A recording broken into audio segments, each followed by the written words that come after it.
Bonjour et bienvenue sur ma chaîne Camille Cook & Move. Aujourd'hui, on va parler asperges blanches. C'est la pleine saison, elles sont délicieuses, mais pas toujours simples à préparer si on ne connaît pas les bons gestes. Je vais vous montrer comment bien les éplucher, comment les faire cuire à la perfection, pour ensuite pouvoir les déguster en toute simplicité pour une entrée saine, gourmande et rapide. Vous verrez, une fois que vous saurez faire, c'est un jeu d'enfant.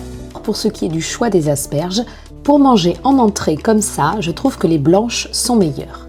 Les vertes sont plus adaptées pour des plats cuisinés tels que des risottos ou des pâtes en sauce aux asperges. Ensuite, je préfère choisir des asperges assez grosses car c'est plus facile à éplucher et elles seront tout aussi tendres à la dégustation.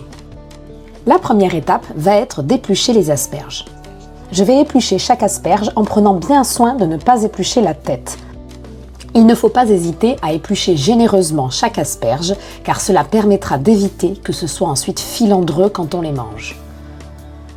Et ensuite, je viens couper le bout. Voilà, mon asperge est prête.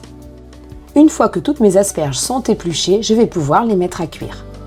Pour faire cuire mes asperges, je les plonge dans un grand récipient rempli d'eau froide.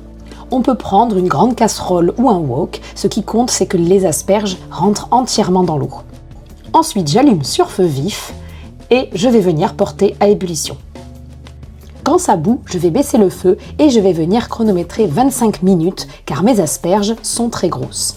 Si ce sont des asperges blanches et fines, elles peuvent être cuites en 15 minutes. Et pour les vertes, 10 minutes peuvent suffire.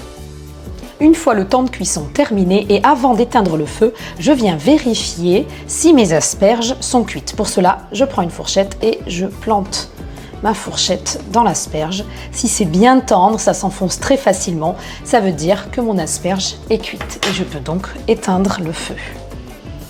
À l'aide d'une écumoire, je vais venir transvaser mes asperges dans un plat de service. Il vaut mieux éviter de transvaser directement les asperges dans une passoire dans l'évier car ça pourrait casser les asperges qui sont assez fragiles. Je vais maintenant laisser mes asperges tiédir. Et voilà, des asperges parfaitement cuites et prêtes à être dégustées. Je te conseille de manger ces asperges avec une sauce vinaigrette onctueuse. Si tu as aimé cette vidéo, pense à laisser un pouce et à t'abonner. On se retrouve très vite pour d'autres recettes saines et simples. À très bientôt!